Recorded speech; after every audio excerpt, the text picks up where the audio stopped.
What's going on, guys? Welcome into episode number 5 of the Ask Tony Show. Thank you so much for joining me. We have a new setting, new office, so we're super excited about that. It is Christmas week. Christmas is a week from tomorrow, so hope you guys have all your cool plans planned. We'll try to get a couple more episodes out this year, but this may be the last one, so if anything, pay attention.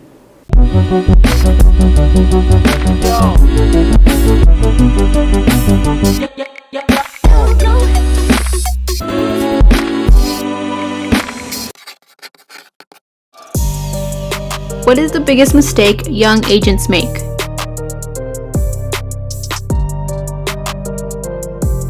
So young agents make a ton of mistakes. I made a ton of them, and I know a lot of young agents that keep making them, and for some reason, we keep making mistake after mistake after mistake. But if you're a new agent out there, or if you know somebody who is a new agent, probably the biggest mistake that new agents make is they don't do anything.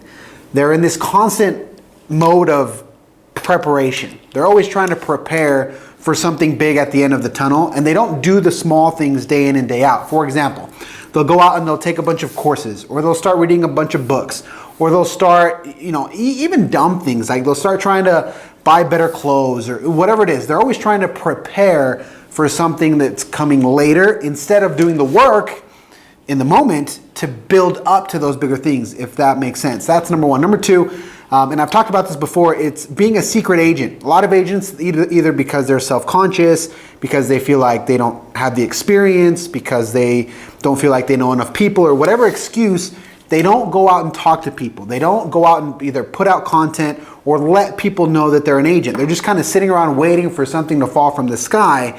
And sometimes it does. For example, when I was a young agent, some of my first deals were people that I knew that I didn't really have to work very hard to get them. They just knew that I was an agent, so they used me. But it wasn't until I actually started doing the work and actually putting in the time to put out marketing material, to talk to people, to get out there and practice, was when I actually started building something. So it would be those two things. Number one, always preparing without doing the work day in and day out. And number two is being a secret agent, not either having the confidence or the skill set or the motivation to get out there and actually find people that you can help. What's the most important tip to building a team? Building a team is very difficult. We started building our team a couple of years ago, and we did a lot of research beforehand. And a lot of real estate teams fail. And they fail for a lot of reasons that, I won't get into all the way, but a lot of it has to do with greed. It has to do with not being willing to share, not being a team player. And I've seen it with a lot of new agents. For example, when you're going to go out and sell a home, you're talking about big commissions. I mean, these are thousands, sometimes tens of thousands of dollars. And so a lot of agents, especially when they're new, they want to keep all that money for themselves. And they don't want to pay for help. So they kind of rather do it all themselves, and then they can take the entire check home. One of the things that I've learned is the most difficult thing about building a team is getting people to a place where they're willing to share, where they're willing to cooperate, where they're willing to, split their check or whatever it is, so that other people can help them move along. And what I found is that once you find the right people that have the right mentality, that understand the complexity, if we're talking about real estate, of a real estate transaction, and they're willing to give pieces of the pie in order for things to go more smoothly, once you find those people, you have to take care of them. And you have to make sure that they feel like they're growing and that they're in a position to succeed. But one of the most difficult things is finding those people. So there's a lot of turnover in real estate teams. People will join a team and then they'll leave. And to some extent, that's always going to exist. But the most difficult thing is finding the people. Once you have them, just take care of them.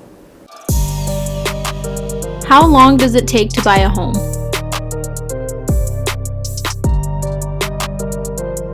The home buying process usually takes about between 30 and 60 days if you do it right. Now, the home search process can be much longer depending on what you're looking for, depending on your area and things like that. But typically, once you get under contract, it should be about 4 weeks until you close.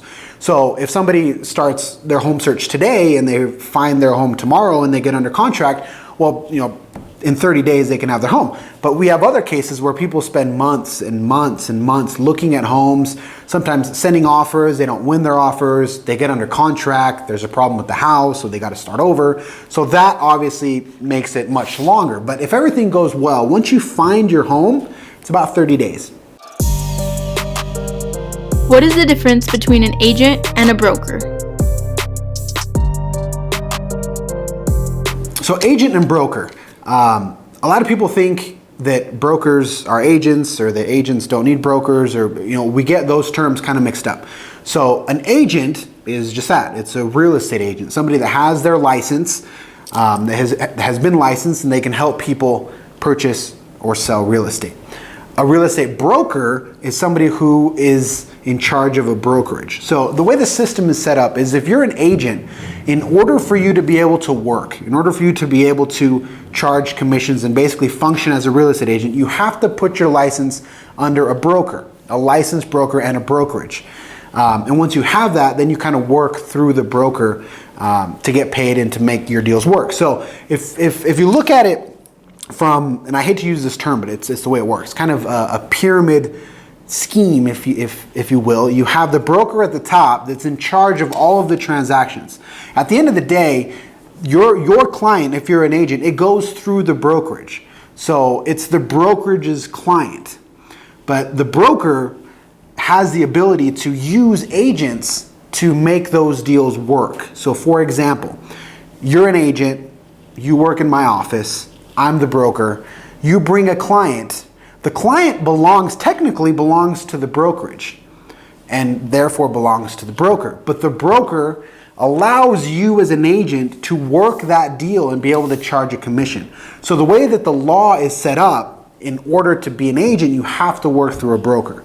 So I hate to use the term pyramid scheme because a lot of people don't like that term, but it's what it is. You've got a broker and then you have agents underneath, and all those agents work through the brokerage. Are you a reader?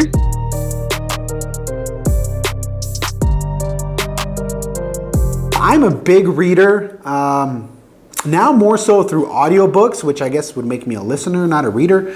But I've always loved to read. I have a ton of books at my house. I have a tremendous library.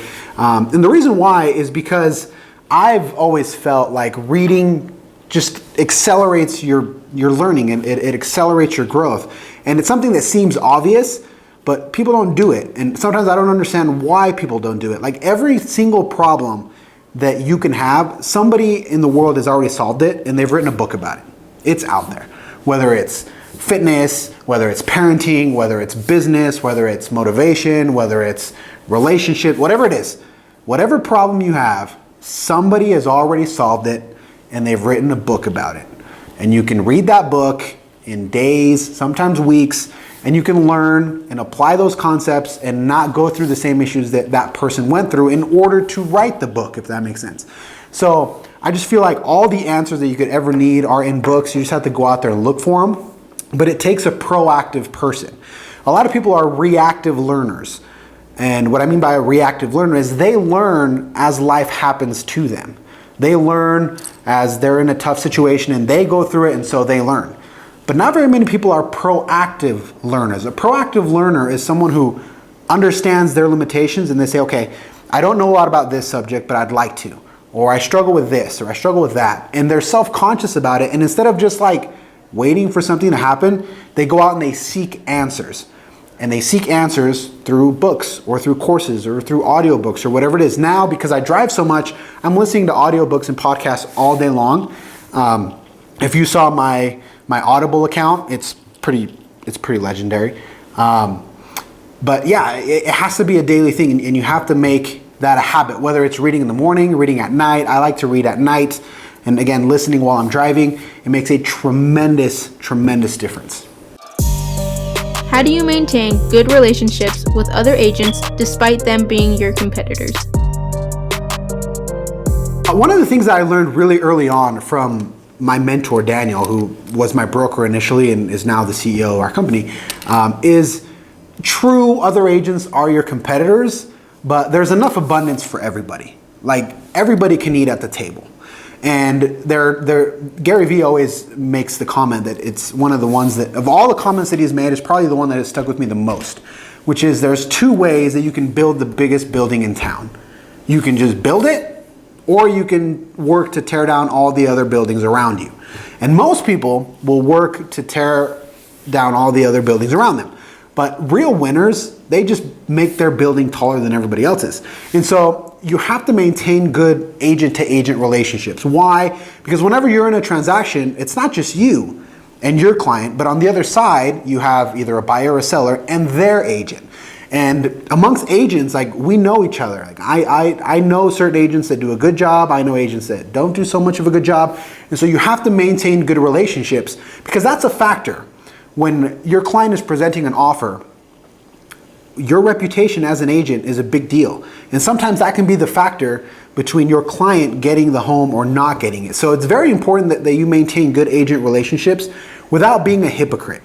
You don't want to be fake. That's why before you jump out there, you have to understand that, sure, they're your competitors, but they're also your supporters. You also need them. For example, the majority, probably 70% of our brokerage is representing buyers. We do have a listing division, but the bulk of our transactions is representing buyers. So I need other agents to go out and list properties.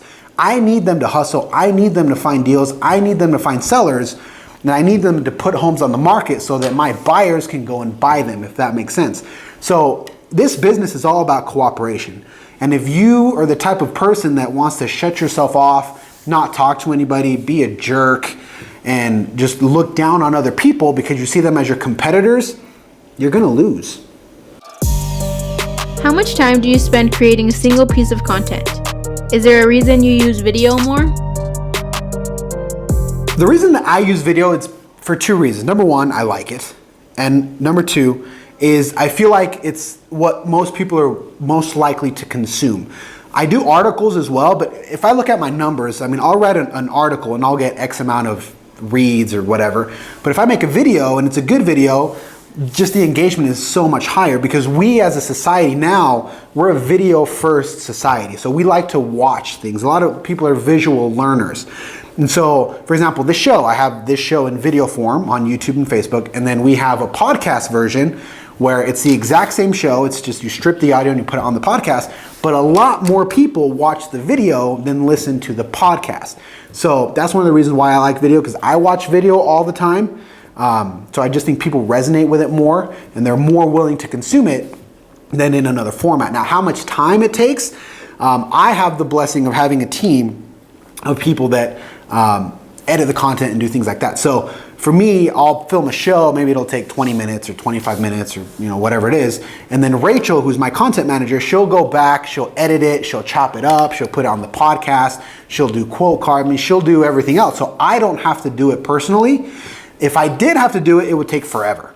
I tried to do it myself. That's the reason why I brought Rachel on, because it takes so long. I mean, just going through the editing process and chopping stuff up myself, I just didn't have time to do it, which is why I wouldn't put up too much content. And the content that I did have wasn't very good, because it was just, filming myself in the car, selfie mode, and it just wasn't great. There wasn't a lot of post-production, and I mean, the information was all right, but it wasn't high quality material. Now I feel a lot better about what I'm putting out, but it's not me that's putting it out, if you will. I have someone who does that work for me. So if you're an aspiring content creator, if you can afford it, bring somebody on and have them help you create the content. Otherwise, you just got to put in the work. I mean, it's going to be late nights editing, weekends editing, and you just got to get it done to pump out your content.